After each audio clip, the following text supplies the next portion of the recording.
Hello students, अपन पढ़ रहे थे मानव में गति एवं चालन। अपना चैप्टर था जिसमें अपन ने स्केलेटन सिस्टम कंकाल तंत्र जो था वो अपना पूरा का पूरा कंप्लीट कर लिया था। आज अपना सेकंड पार्ट स्टार्ट होगा इसी लेसन का, जिसमें अपन पढ़ेंगे मसल्स के बारे में, पेशियों के बारे में। आपने मसल्स, पेशियों का नाम पहले भी सुना होगा। पेशियां क्या होती हैं? पेशियां जो होती है, मसल्स जो होती है, इन्हीं के द्वारा गति जो होती है वो संभव हो पाती है। इसके अलावा जो अपनी पेशियां होती है, अपनी मसल्स होती हैं, वो अपने डाइजेस्टिव जो प्रोसेस होती है, एक्सक्रिएशन की प्रोसेस होती है, ब्लड सर्कुलेशन की जो प्रोसेस होती है, तो सर रेस्पिरेशन की प्रोसेस, या फिर जो अपनी भी रेप्रोडक्टिव प्रोसेस होती है, प्रजनन से रिलेटेड, श्वसन से रिलेटेड, अपने पाचन से रिलेटेड, परिसंचरण तंत्र से रिलेटेड जितनी भी प्रक्रियाएं, जितनी भी गति होती हैं, उनमें पेशियों का योगदान होता है। ठीक है। और इस चीज में जो पेशी संकुंचन होता है, मसल कॉन्ट्रैक्शन जिसे अपन बोलते हैं, उस पेशी संकुंचन की प्रोसेस को समझने के लिए हमें पेशियों की संरचना के बारे में समझना पड़ेगा। तो पेशियों की संरचना कैसी होती है, पेशियां कितने प्रकार की होती हैं, पेशियों में संकुंचन किस प्रकार से होता है, कौन कौन सी थ्योरी वहां पर अप्लाई होती है, ये सब चीजें अपन अपने मसल्स का जो ये टॉपिक है, पेशियों का जो ये चैप्टर है, इसमें स्टडी करेंगे। अपने जो पेशी उत्तक होती है, पेशी उत्तक की जो कोशिकाएं होती हैं, जो सेल्स होती हैं, वो लंबी होती हैं, जिन्हें अपन क्या बोलते हैं? पेशी तंतु बोलते हैं। और ये पेशी तंतु या फिर मसल फाइबर जिन्हें अपन इंग्लिश में बोलते हैं, ये आपस में एक दूसरे के समीप स्थित होते हैं। ठीक है। अगर अपन इनके मसल्स, पेशियों के अगर प्रकारों की बात करें, कितने प्रकार की होती हैं ये, अपनी उत्तकीय एवं कार्य की विभिन्नताओं के आधार पर, तो मसल्स कितने प्रकार की होती है? 3 प्रकार की। जनरल नॉर्मल इंट्रोडक्शन आपने मसल्स के बारे में पहले भी पढ़ा होगा, कितने प्रकार की होती है, ऐच्छिक पेशियां, अनैच्छिक पेशियां, कंकालीय पेशियां जो होती है, यहाँ पर अपन उनके बारे में डिस्कस कर रहे हैं। तो अपने कार्य की और उत्तकीय विभिन्नताओं के आधार पर मसल्स जो होती है वो 3 प्रकार की होती हैं, जिसमें फर्स्ट होती है अपनी कंकालीय तथा ऐच्छिक पेशी, सेकंड होती है अपनी चिकनी तथा अनैच्छिक पेशी, एंड थर्ड होती है अपनी हृदय पेशी। ठीक है। इन तीनों पेशियों के बारे में अपन डिस्कस करेंगे। इनके बारे में थोड़ा सा नॉर्मल इंट्रोडक्शन दे रखा है। अगर सबसे पहले अपन बात करें कंकालीय पेशी के बारे में, तो कंकालीय पेशियां ये जो होती है, ये अस्थियों के द्वारा जुड़ी रहती है। ठीक है। पेशियां जो होती है, कंकालीय पेशियां अस्थियों से जुड़ी रहती है। और अस्थियों से किस संरचना के द्वारा जुड़ी रहती है? टेंडम नामक एक स्ट्रक्चर होती है, टेंडम नामक एक संरचना होती है। उस टेंडम झिल्ली के द्वारा ये किससे जुड़ी रहती है? अस्थियां, बोन्स से जुड़ी रहती हैं। इसीलिए इन पेशियों को कंकालीय पेशियां बोला जाता है। जो अपनी ये पेशी कोशिकाएं होती है, कंकालीय पेशी कोशिकाएं, ये लंबी, बेलनाकार और बहुकेंद्र की होती हैं। और जो अपनी ये कंकालीय पेशी होती है, इसमें जो पेशी तंतु होते हैं, माइक्रोफाइबर जो होते हैं, वो एकांतर क्रम में गहरी व आडी जो पट्टियां होती हैं वो स्थित होती हैं। यहाँ पर अपन बात करें पेशी तंतु की, मायोफाइबर की, और इस मायोफाइबर या पेशी तंतु की जो स्ट्रक्चर होगी, जो संरचना होगी, उसके ऊपर अपन डिटेल से स्टडी करेंगे कि पेशी तंतु की संरचना किस प्रकार से होती है, कौन कौन सी पट्टियां इसमें प्रेजेंट होती हैं। और जो अपनी कंकाली या फिर जो ऐच्छिक पेशियां होती हैं, इनको माइक्रोस्कोप के द्वारा, सूक्ष्मदर्शी के द्वारा देखने पर इनमें ये रेखित दिखाई देती हैं, इसीलिए इनको रेखित पेशियां बोला जाता है। और इन्हीं को ऐच्छिक पेशियां भी बोला जाता है। ऐच्छिक पेशियां क्यों बोला जाता है? क्योंकि इन पेशियों के द्वारा जो कार्य किया जाता है, उनको अपन अपनी इच्छा के अनुसार कर सकते हैं, अपनी इच्छा के अनुसार उन पर कंट्रोल रख सकते हैं, इसीलिए इनको ऐच्छिक पेशियां बोला गया है। ठीक है। तो ये तो हो गई अपनी कंकालीय पेशी। सेकंड अपनी आती है चिकनी और अनैच्छिक पेशी। जो ये चिकनी पेशी होती है ना, ये तरकु रूपी होती है, किनारों से थोड़ी पतली और बीच से चौड़ी। यहाँ पर तीनों पेशियों के डायग्राम आपको दिखाई दे रहे होंगे। तो जो अपनी चिकनी पेशी है वो आपको स्पष्ट रूप से डायग्राम में दिखाई दे रही होगी, बीच में से थोड़ी मोटी होती है और किनारों पर से पतली होती है, तरकु रूपी होती है ये। और इसके अंदर एक बड़ा केंद्रक भी स्थित होता है। और अपनी जो ये चिकनी पेशी होती है ना, इनमें रेखांकन दिखाई नहीं देता है, इसीलिए इनको अरेखित पेशियां भी बोला जाता है। और अनैच्छिक पेशियां इनको क्यों बोला जाता है? क्योंकि अपनी इच्छा के अनुसार इनके द्वारा जो भी वर्क हो रहा है, जो भी कार्य हो रहा है, अपन उसके ऊपर कंट्रोल नहीं कर सकते, इसीलिए इनको अनैच्छिक पेशियां बोला जाता है। एंड थर्ड और लास्ट आती है अपनी हृदय पेशियां। और हृदय पेशियां जो होती है वो अपने हार्ट की जो दीवार होती है उसमें पाई जाती हैं। और अपनी जो ये हृदय पेशियां होती है, इनमें कुछ कैरेक्टर तो रेखित पेशियों के पाए जाते हैं और कुछ कैरेक्टर अरेखित पेशियों के पाए जाते हैं। और अपनी जो ये हृदय पेशियां होती है ना, ये रेखित और शाखान्वित होती हैं। तो यहाँ पर अपनी जो तीनों पेशियां थी, अपन उनके बारे में नॉर्मल इंट्रोडक्शन देख लिया। अब अपन कंकालीय पेशी और जो रेखित पेशियां हैं अपनी, उनके बारे में डिटेल से स्टडी करते हैं। तो इन कंकालीय और रेखित पेशियों में होता क्या है? अपनी जो ये रेखित पेशी होती है, ये असंख्य लंबे बेलनाकार तंतुओं से मिलकर बनी हुई होती है, जिनको अपन पेशी तंतु बोलते हैं। और पेशी अपनी मसल्स का एक जो पेशी तंतु होता है ना, वो पेशी कोशिका होती है। और ये पेशी कोशिका जो होती है, ये मसल्स की पेशी की संरचनात्मक इकाई होती है।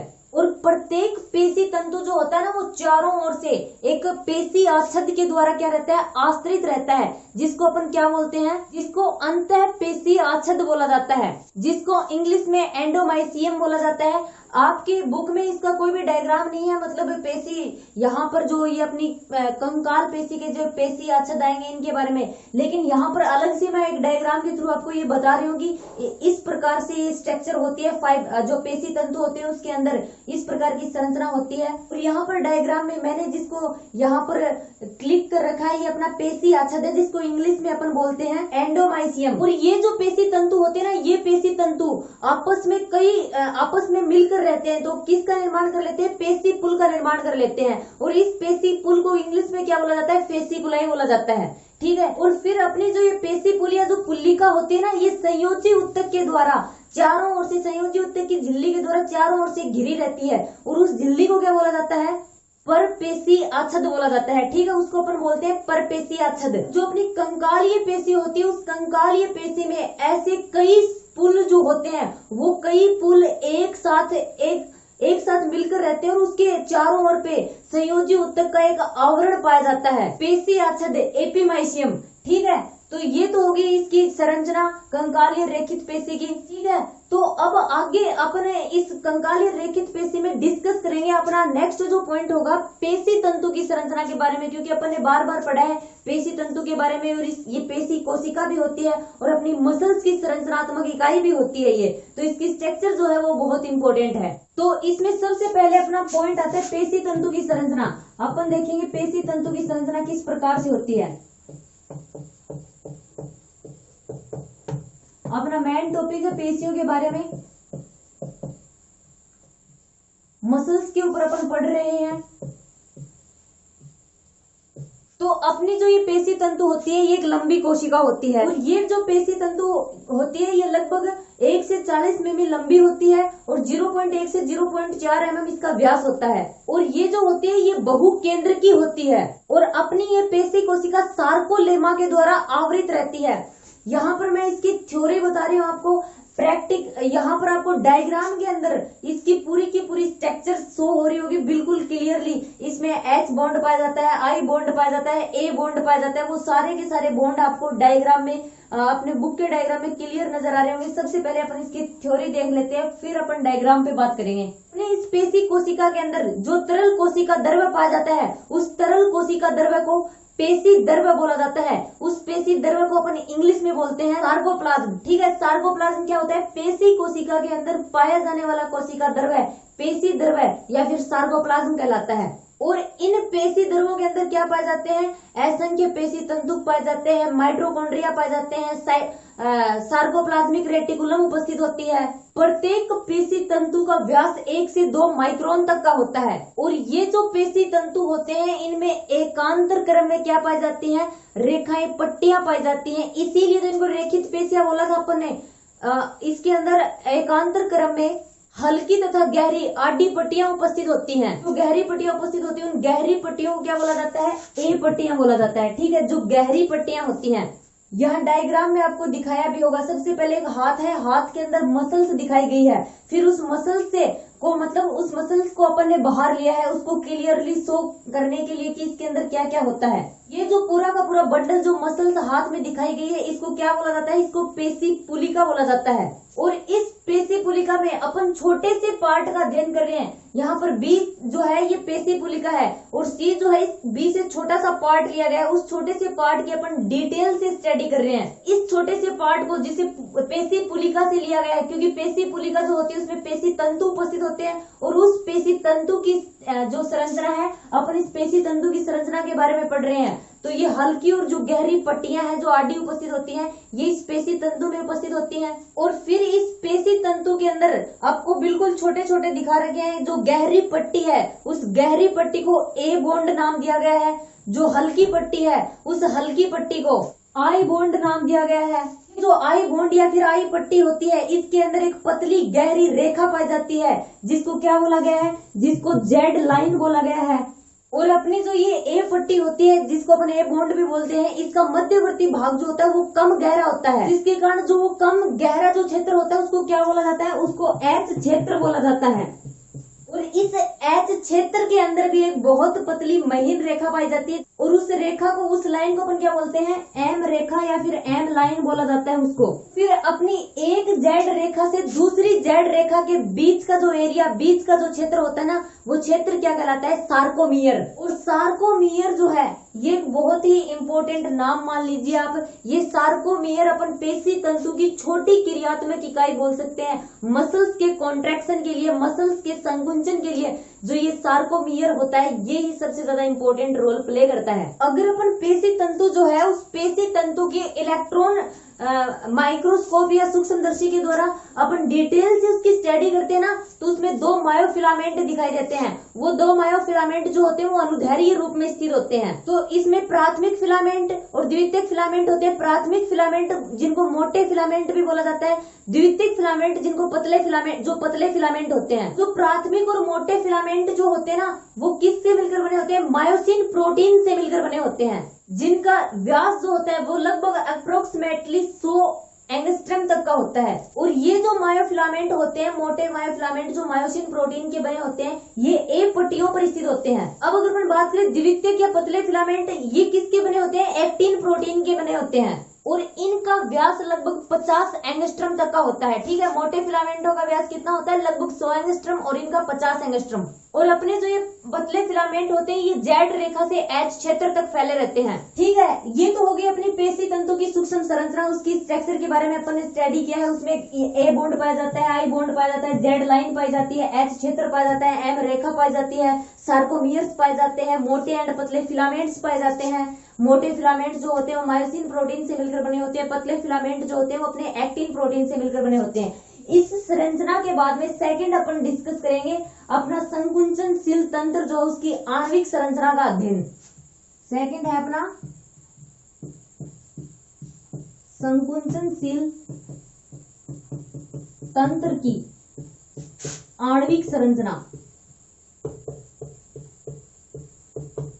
तो इसमें क्या होता है, संकुचन की प्रोसेस के लिए जो पेशी तंतु होते हैं, उन पेशी तंतु की आणविक संरचना में 3 प्रोटीन पाई जाती हैं। और वो 3 प्रोटीन कौन कौन सी होती हैं, फर्स्ट होती है बलजनक प्रोटीन। बलजनक प्रोटीन जिसमें कौन सी है अपनी, मायोसिन,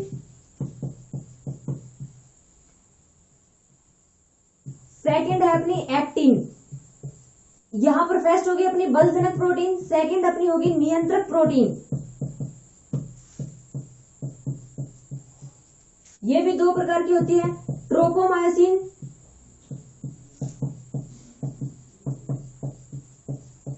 एंड सेकंड होती है अपनी ट्रोपोनिन।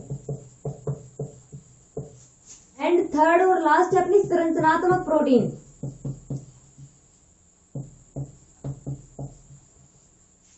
जिसमें 3 टाइप आते हैं, एक अल्फा एक्टिनिन, सेकंड है अपना एम डिस्क प्रोटीन, और थर्ड है अपना सी प्रोटीन। तो यहाँ पर ये इतनी 3 प्रोटीन पाई जाती हैं। अगर अपन अपनी पेशी तंतु की आणविक संरचना का अध्ययन करते हैं, सबसे पहले अगर अपन मायोसिन के ऊपर बात करें, में अपने मायोसिन जो है ये प्राथमिक और मोटे मायोफिलामेंट जो तंतु होते हैं उनका निर्माण करते हैं। और पूरी की पूरी जो प्रोटीन होती है ना, उसका आधा भाग मायोसिन प्रोटीन का मिलकर बना होता है। ठीक है, पूरे के पूरे जो अपने तंतु की प्रोटीन होती है, पूरे के पूरे तंतु की प्रोटीन का लगभग आधा पार्ट मायोसिन प्रोटीन से मिलकर बना होता है। सेकंड है अपनी एक्टिन प्रोटीन। एक्टिन प्रोटीन के बारे में भी अपन पढ़ चुके हैं। द्वितीयक तथा जो पतले फिलामेंट है उनका निर्माण करते हैं। और अगर इनके अणुभार की बात करें तो इनका अणुभार लगभग 42,000 तक होता है। उसके बाद में अगर अपन ट्रोपोमायोसिन के बारे में बात करें, जो अपनी नियंत्रक प्रोटीन है, ट्रोपोमायोसिन जो है इसका अणुभार लगभग 64,000 होता है। ये अल्फा हेलिक्स इकाइयों से मिलकर बनी होती है। अपनी मायोसिन भी अल्फा हेलिक्स इकाइयों से मिलकर बनी होती है। अल्फा कुंडलित इकाई जो होती है वो ट्रोपोमायोसिन और मायोसिन दोनों का निर्माण करती है। अब अगर अपन ट्रोपोनिन की बात करें तो ट्रोपोमायोसिन के साथ जुड़ी हुई प्रोटीन पाई जाती है ट्रोपोनिन। और ये जो ट्रोपोनिन होती है 3 घटकों से मिलकर बनी होती है। 3 घटक कौन कौन से? ट्रोपोनिन सी, ट्रोपोनिन आई और ट्रोपोनिन टी। ठीक है, इन तीनों घटकों से ट्रोपोनिन का फॉर्मेशन होता है और इन तीनों घटकों का अणुभार भी अलग अलग होता है। अब अपनी अल्फा एक्टिनिन आती है, जो अपनी अल्फा एक्टिनिन होती है इनका अणुभार भी लगभग 42,000 के लगभग होता है। अगर एम डिस्क प्रोटीन की बात करें तो अपना जो एच क्षेत्र होता है, उस एच क्षेत्र में जो एम रेखा पाई जाती है ना, वो एम रेखा इस प्रोटीन से मिलकर बनी होती है। और इसका मुख्य कार्य क्या होता है? मायोसिन जो फिलामेंट होते हैं, उन मायोसिन फिलामेंटों को अपने स्थान पर बनाए रखना। अगर सी प्रोटीन की बात करें तो ये सी प्रोटीन मायोसिन मायोफिलामेंट जो होते हैं उनके मध्य भाग में पाई जाती है। ठीक है, ये तो हो गई संकुचनशील तंत्र की अपनी आणविक संरचना। इसमें कौन कौन सी प्रोटीन होती है और उनका क्या कार्य होता है। अब अगर थर्ड नंबर पर अपन बात करें, थर्ड नंबर पर अपना आएगा सार्कोट्यूबुलर तंत्र। अपन डिस्कस करेंगे सार्कोट्यूबुलर तंत्र के ऊपर।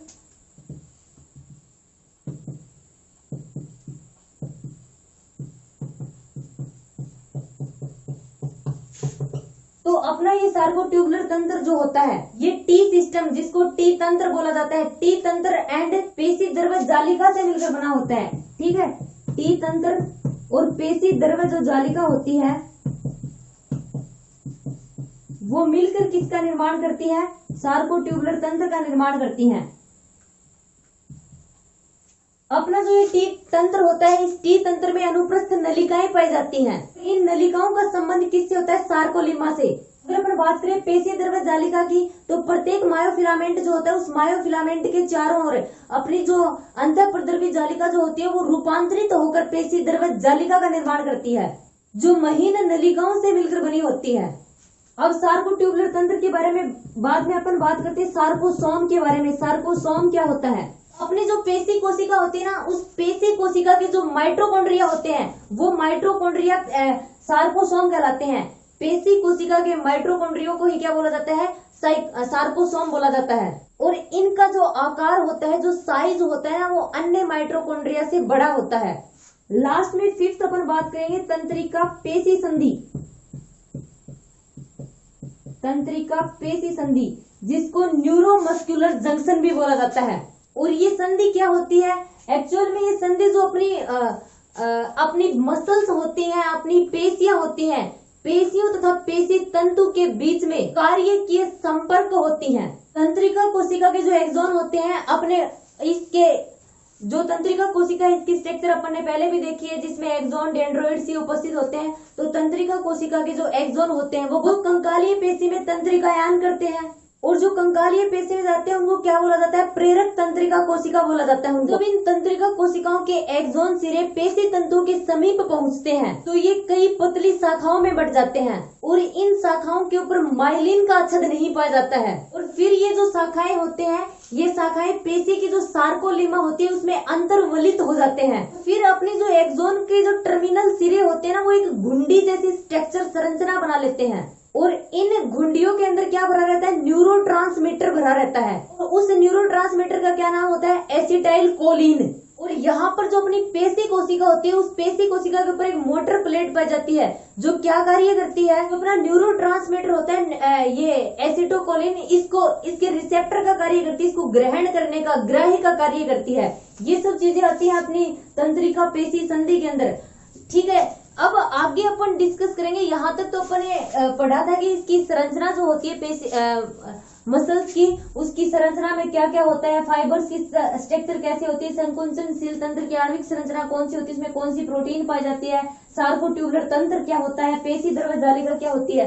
अब आगे अपन जो नेक्स्ट वीडियो होगा उसमें अपन डिस्कस करेंगे पेशी संकुचन की क्रिया विधि क्या होती है, मसल कॉन्ट्रैक्शन की मैकेनिज्म क्या होती है।